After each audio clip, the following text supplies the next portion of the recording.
permission to record? Yes, you do. Okay, great. Thank you for coming on. Really appreciate the opportunity to do an interview.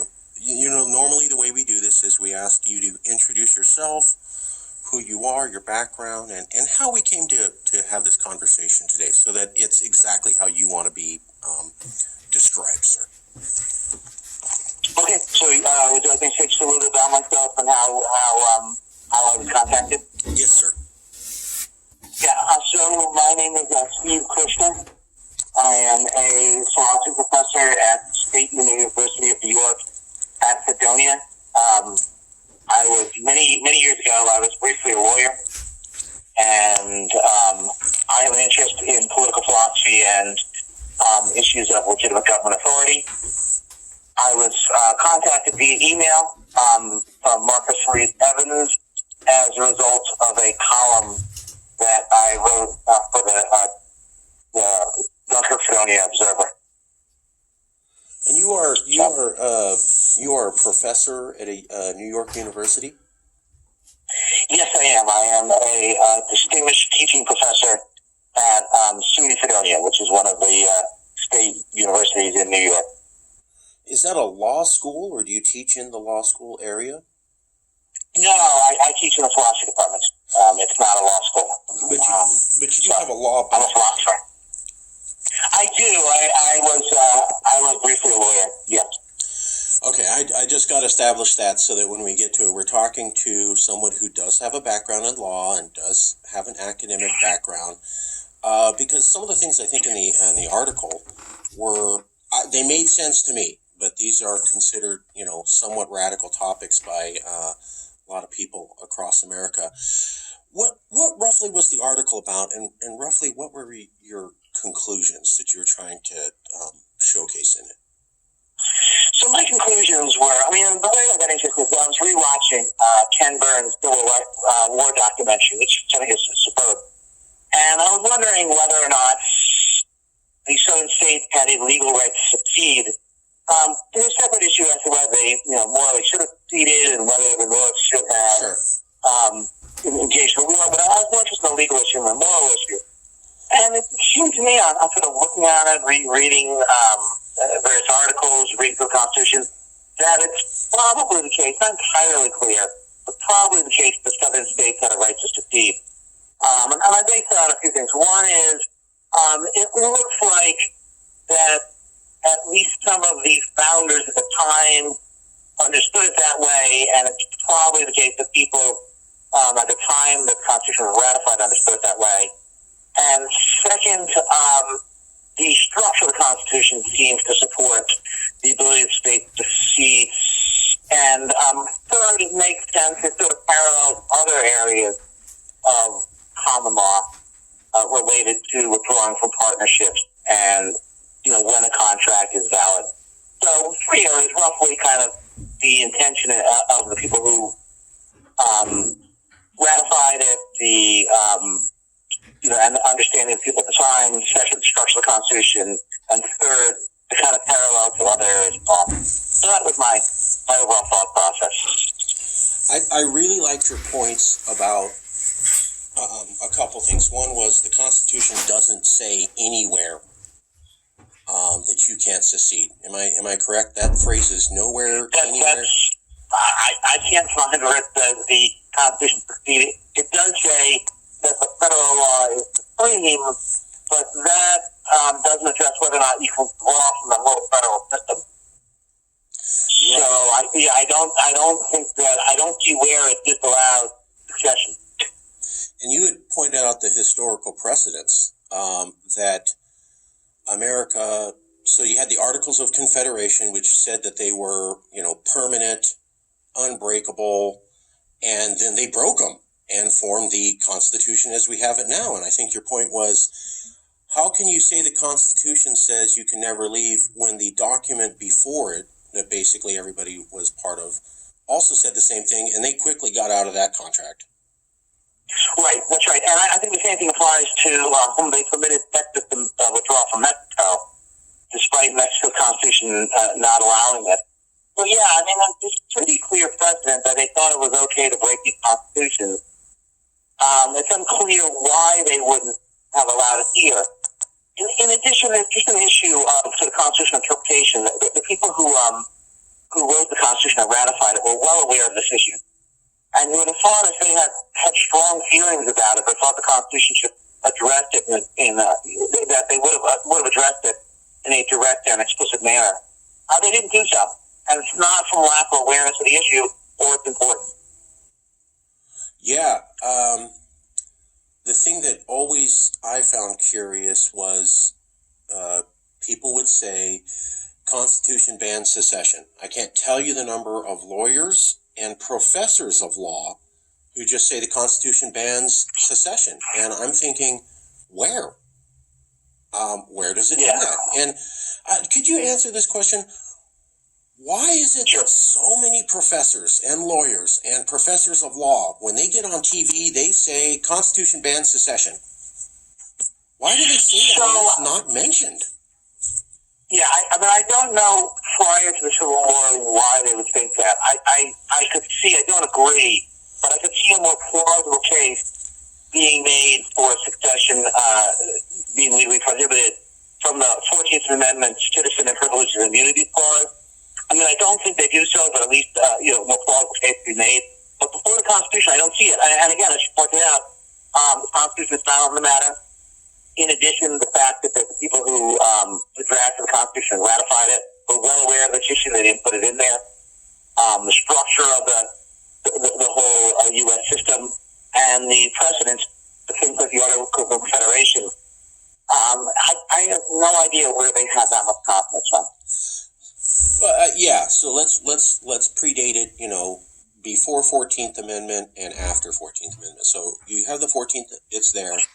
Why are lawyers, professors, what are they thinking to an average person? What are they looking at with the 14th Amendment and saying, well, that says you can't secede? Because when I look at the 14th Amendment, it doesn't say anything about secession. So where's this coming from? How could you explain the thinking to a non-academic?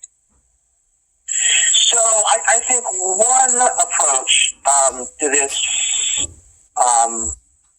issue is to think that the 14th Amendment protects, it says that you're a citizen of the federal government, right, of the United States. Sure. So you might think that for example, it says no state shall make or enforce any law which shall abridge the privileges or immunity of the citizens of the United States. And all persons born or naturalized in the United States and subject to the jurisdiction thereof are citizens of the United States and of the state wherein they reside. So the argument could be that if a state were to secede from the Union, it would prevent someone from being a citizen of the United States anymore.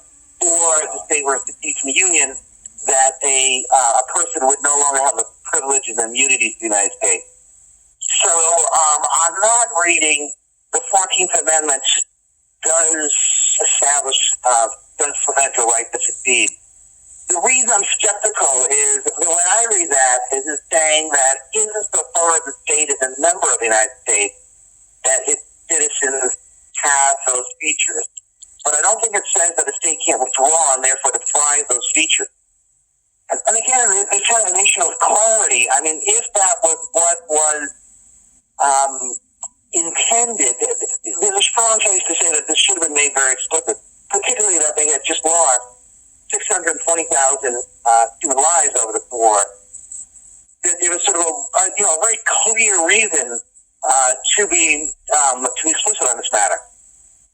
That would be my understanding. Is you want to make sure this never happens again.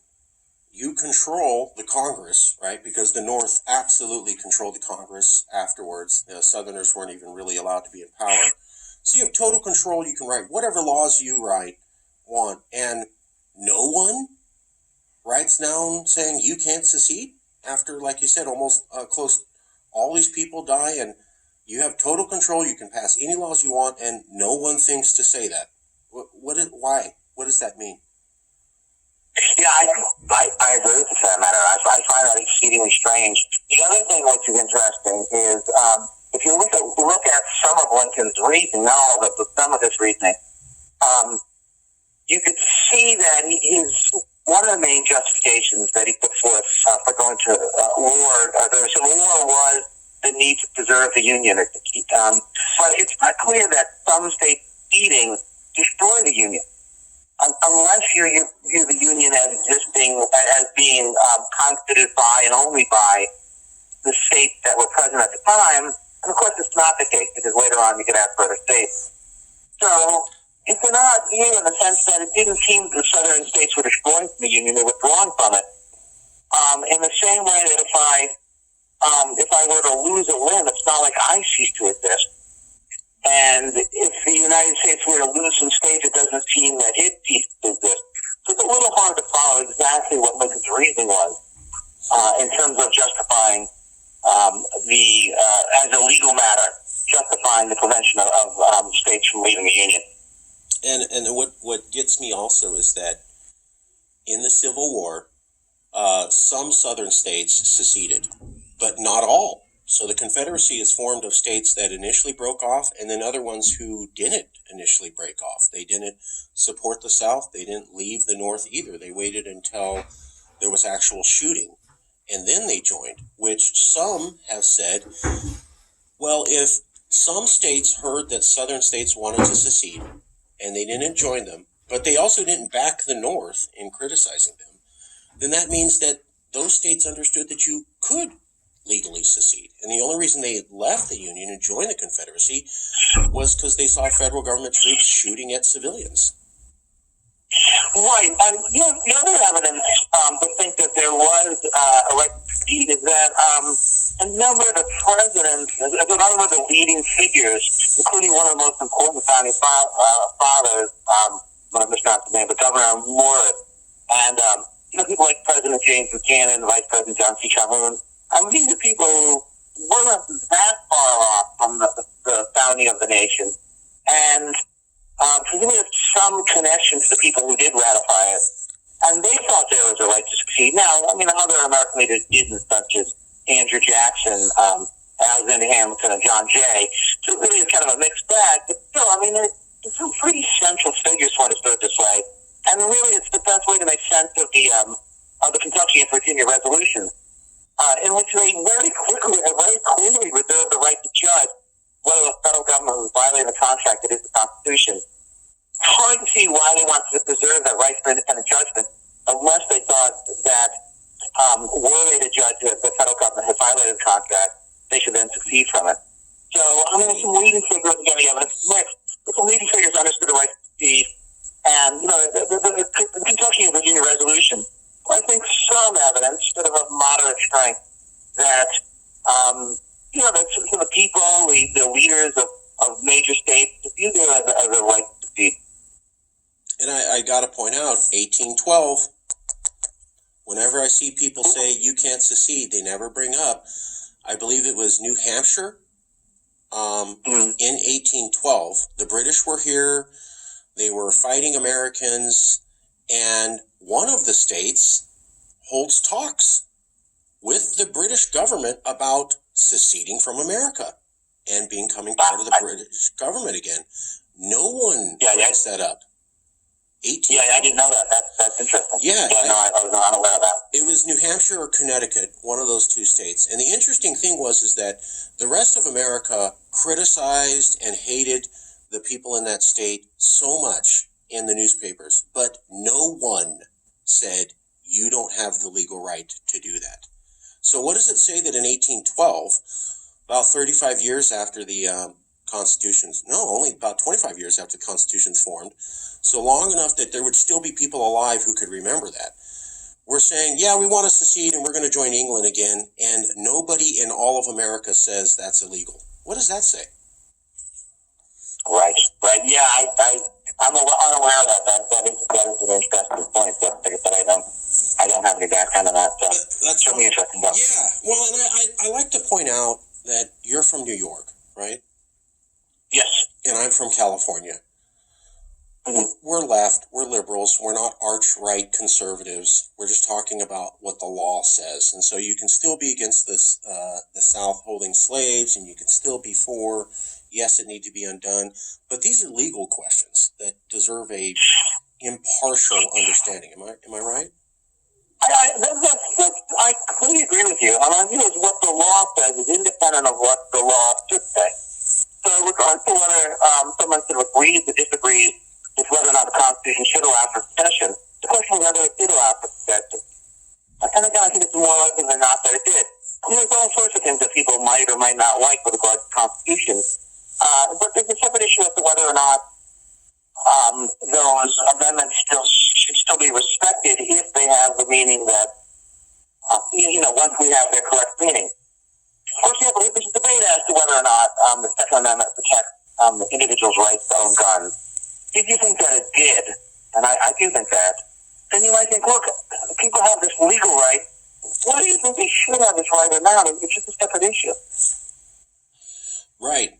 And to bring it back to the possible correct interpretation of the law, that the 14th Amendment, which does not talk about secession in any form, could theoretically be interpreted to now bar secession after the Civil War, meaning that today you could say it's illegal to secede, maybe based upon some reading of the 14th Amendment. What they're saying with that is that everybody has the right to be a U.S. citizen and you can't take that away. Okay, so what if, say, California left legally, peacefully, no harm, no foul, everybody's okay, we somehow come to some sort of agreement, and California says we're gone. But they say, hey, everybody in California, you have dual citizenship. You're a California citizen, and everybody who had American citizenship retains that. And we will not deny them any rights in the U.S. Bill of Rights. In California, outside of gun ownership, you actually have more rights here in California, enshrined in our California Constitution, than in the American Constitution, except for guns. That is the one big difference, but right to privacy, other things. So if a state left and they guaranteed the American Bill of Rights and they didn't take citizenship away from Americans, much the way that Americans operating in Europe, you can travel to Europe, you're still a U.S. citizen, unless you renounce that, right? What was that? So if a state left and it said everybody retains their American citizenship, would that be a way to get around this interpretation of the 14th Amendment precluding secession, sir? Yeah, I don't think it would, and here's why. The Constitution in Article 6 says that federal law is supreme. And if a state were to withdraw from the Union, presumably federal law would not be supreme.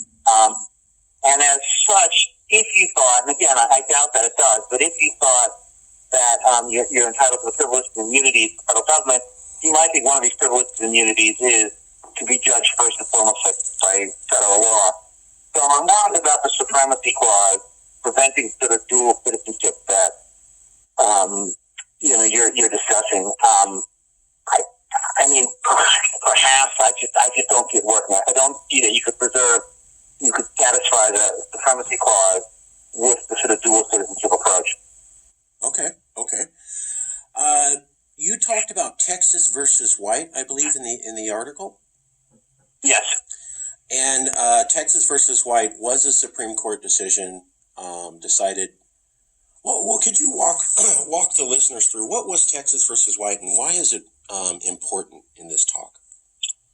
Well, one thing is relevant. Leaving aside the actual legal issue, which is kind of tricky, Vanessa, in some ways, we can sidestep it. What was interesting is whether or not Texas had succeeded from withdrawing from the United States. And the majority opinion argued that that a state cannot secede. But if you look at its reasoning, it doesn't really provide this reasoning. It really just flat out asserts it. It provides a sort of a few arguments from the perception of the structure of the Constitution. But by and large, it takes the form of a just series of assertions, and I just don't see what the argument for that is. It doesn't track the way in which we normally decide what the Constitution says, and in any case, I just don't think there are any particularly strong reasons provided in support of that position. No, there's one of the things that interests us is there's a phrase in Texas versus White, and I'm not disagreeing with anything that you're saying. It resembles a lot that I read. But there's a phrase in Texas versus White that says, and I think it's the one that talks with, you can't secede. The Constitution was, permanent. But it says, unless you have consent of the states. So in that phrase, it says you can't unilaterally secede, but it also talks about, well, maybe you could if you have consent of the states.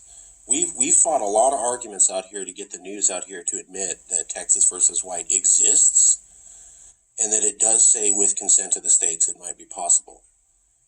Is that, given this is the only Supreme Court case to ever mention secession, would that be a possible legal route to gaining independence with approval from Congress? I'm not disagreeing with you, but I hadn't myself noticed that line. But what I would point out is something slightly different, which is that on the view of the majority opinion, the United States began with the colonies. That is, it preceded the Constitution, and they continued through the Articles of Confederation and continued with the Constitution. It's not clear to me that that's right. So given that there seems to be an odd position as to the persistence of the United States, I'm not sure that what follows is the reason any good. If you start from a problematic premise, I'm not sure that anything that follows. But in addition, if it does say that you need the consent of the state for withdrawal, if it says that, that would be a good reason to think that you can't secede. It would also be in striking contradiction to other parts of the decision where it seems to say that that you may not succeed under any condition. So I'm not sure how to fit those two parts together. But in any case, like I said, my concern is more that the notion that the country began with the colonies, persisted through the Articles of Confederation, and then continued to exist the Constitution. I'm just not sure that's a plausible account of what made the United States the United States and when it began to exist. And again, once you start out with a mistaken premise about the persistence conditions for the United States, I'm not sure that conclusions with regard to whether or not states can leave are going to be undermined by that approach. Fair enough. Well, let's talk a little bit, I think, about I don't have the article in front of me, but I did read it a couple times. I think towards the end, correct me if I'm wrong, you talked about forcing people under the same yoke. And yeah. I think hinting at, wow, people are very divisive. I think Pew polling has shown that the American political body is more divided than at any time since at least Vietnam. Some people have said the Civil War. You have people punching each other in the face in Portland, Oregon over political disagreements. Let me ask you two questions. Have you seen America this divided before? Is this pretty bad? Is this unique? And then what might be a solution to that that's peaceful? Sure. So I have not seen the United States this divided. And it strikes me that the disagreements here are fairly fundamental. I mean, they disagree with regard to some very basic rights, particularly the right of free speech, the right to guns. Very much the sort of the issue with regard to the people who are going to constitute the United States, in particular what to do with immigration.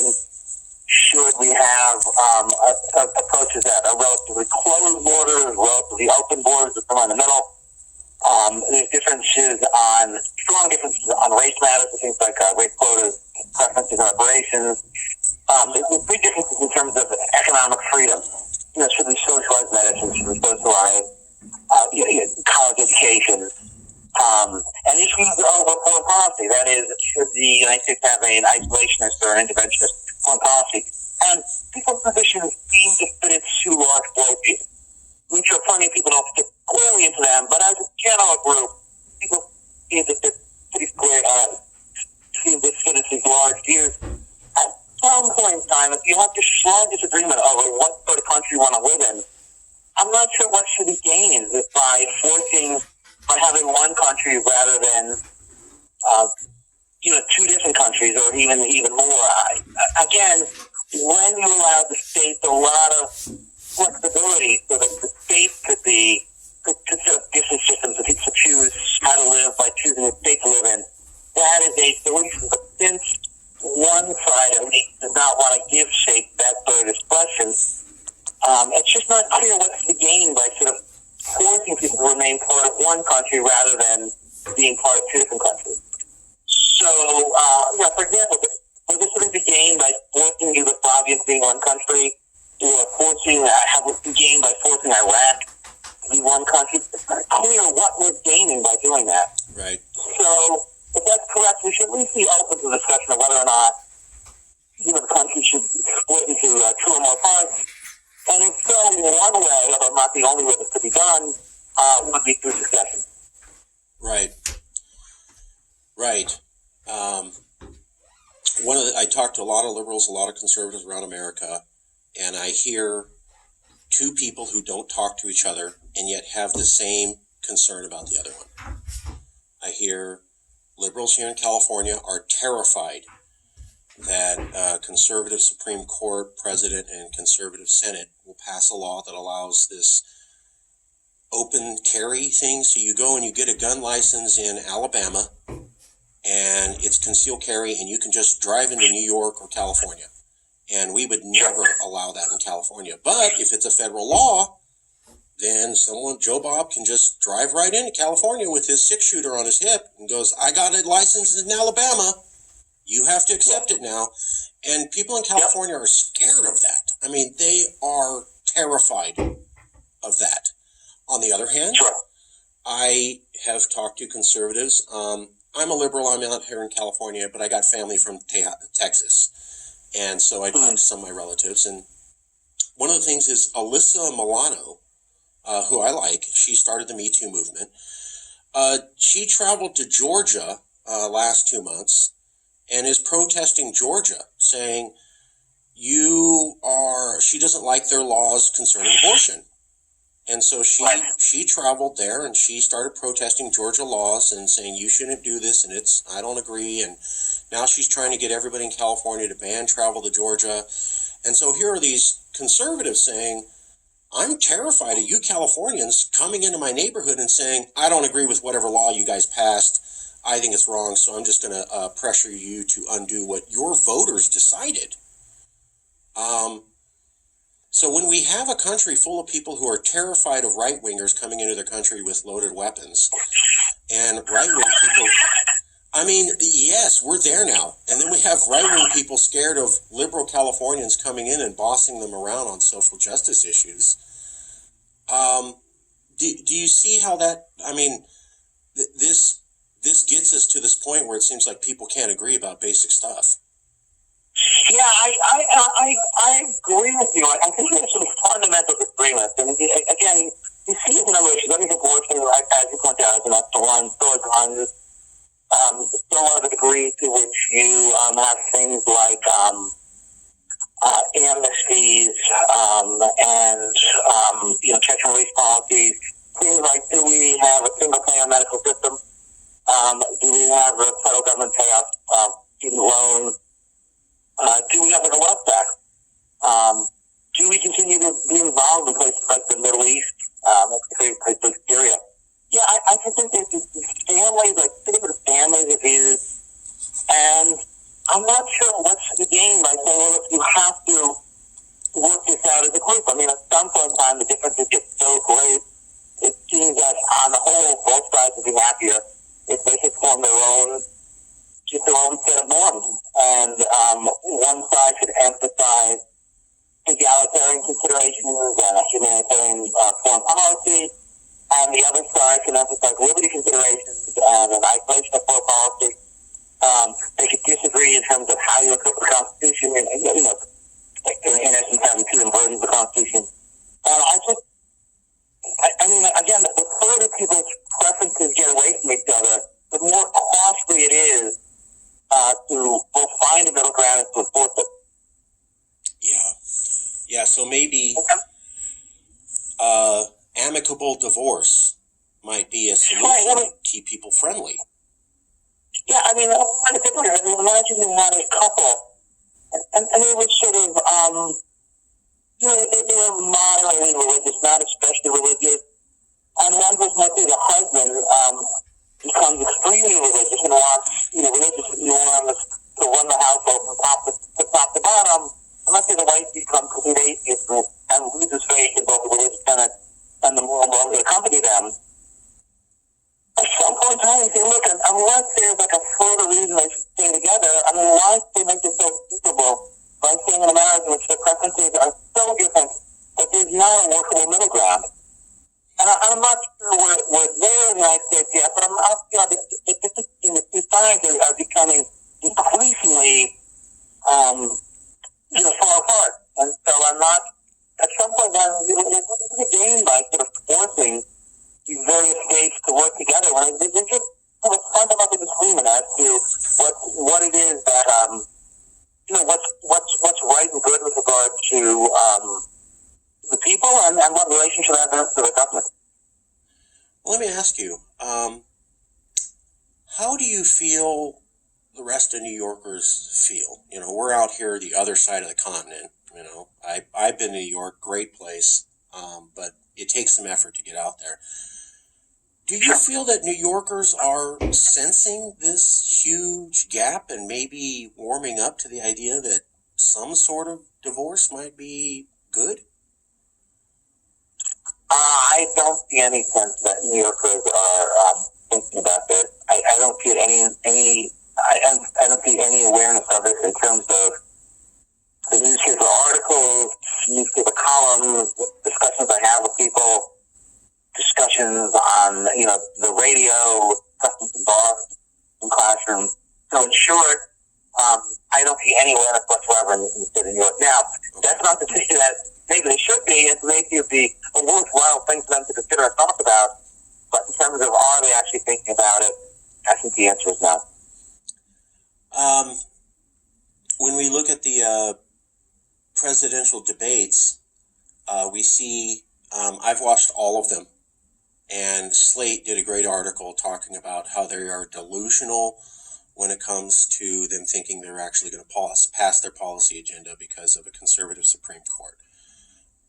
Are liberals, do you think, New Yorkers, others, thinking, hey, we'll get Trump out, we'll elect somebody, they'll pass all this progressive legislation and everything goes back to normal, and they are not recognizing that the center of America is hardcore red, dominates the Senate, and now you have a Supreme Court that's majority conservative, and collectively that allows them to just block every single good idea that progressive America may want to have, and a complete unwillingness or just separate living in a different universe amongst presidential candidates who say they're going to do free college and tax the rich and do sanctuary cities everywhere, and all those decisions have to be approved by a now conservative Supreme Court.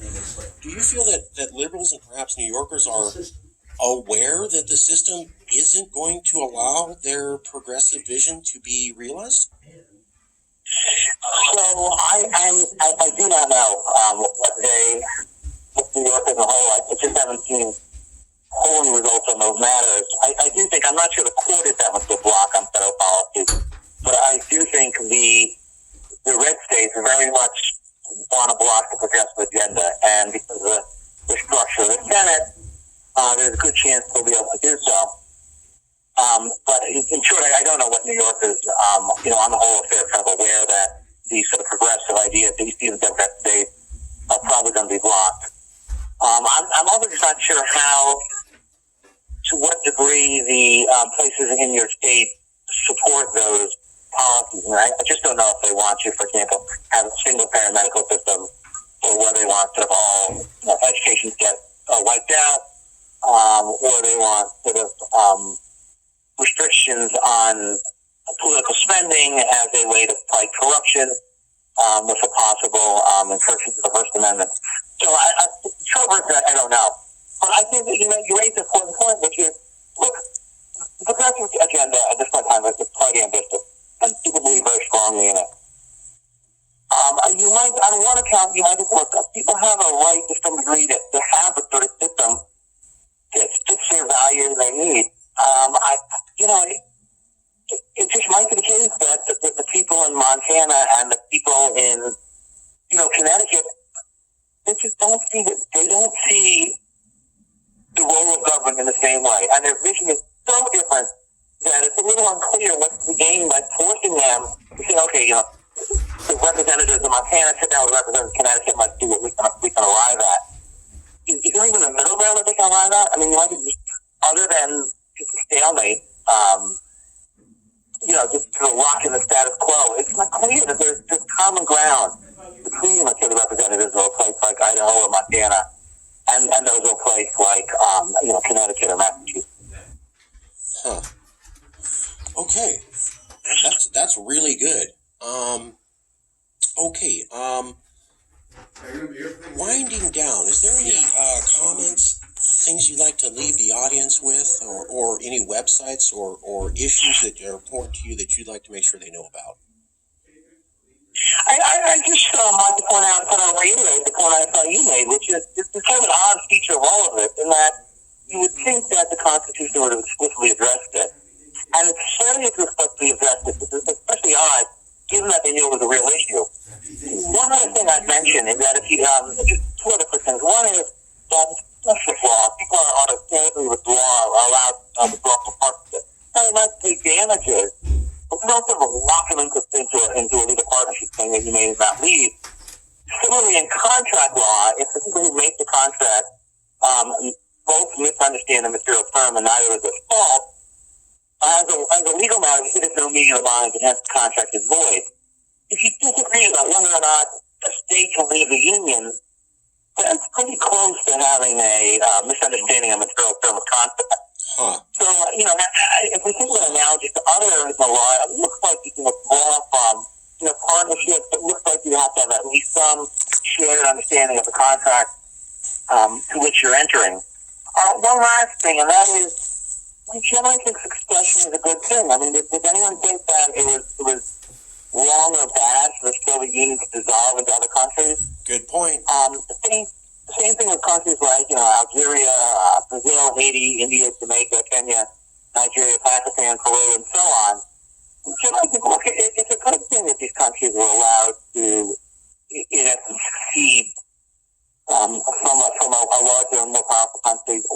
If we think that self-determination is right and good in these other cases, why wouldn't self-determination be right and good with regard to states? That is, if we do think self-determination is right and good, in these other instances, it's not clear why we should reason in a parallel manner with regard to states. I love it. Okay, one last question I gotta ask. Sure. So over here in California, I'm sure you've heard Cal exit, and they go, we don't like Trump, and we might want to do our own thing. Well, one of the things that the newspapers here in California talk about is California should never, even if it was legal and peaceful, which is the only way I'm interested in talking about this topic. But let's say California should go legally, peacefully. They go to Congress. Congress says, sure, go. Maybe not everybody, but a majority of the votes. And we'll still trade. We're still allies. Everything's all good. No anger, just a amicable, hey, let's part ways. Some people here in California say, but you're abandoning New York. And New Yorkers need California to push our values in Congress so that we can save New Yorkers. I mean, they literally use the phrase, you New Yorkers need us Californians to save you. I'm not making this up. How does that strike you as a New Yorker that some Californians say that? It strikes me as I'm not saying it provides an all things considered good reason for California to avoid speeding, but it does seem to be a legitimate consideration in the sense that were California to law, you certainly would get a very different outcome with regard to what's left in the country. And the same thing is true if Texas, for example, were to withdraw, right? You cut in the other direction. Right. So, yeah, I mean, I think that's a legitimate consideration. But I think you might think, if anything, California would be setting precedent for other states to join it. And perhaps that's the clearest, under the case where they voluntarily permit to leave, and the courts can block it. You might think, yeah, I mean, look, sometimes the way to make important changes is to first change yourself and then invite others to join you. So I do think that's a legitimate consideration. I'm not sure that is a sufficiently strong moral reason to avoid seceding. That's awesome. I just wanted to see how you said it because we talked to another liberal New Yorker about last month, and he said the exact same thing. He said, if you guys leave, maybe you set a more powerful example for America to be progressive than staying here and trying to get legislation passed, but you can't actually do it. That literally, almost the exact same thing. I'll send you the video of that. Okay. Thank you very much. Any last websites or things or any contact information you'd like to give? You don't have to. No, if people want to reach me, I'm available at the Fredonia website. But no, I appreciate your interest and thank you for interviewing me. Thank you, Professor. Okay. Thanks a lot.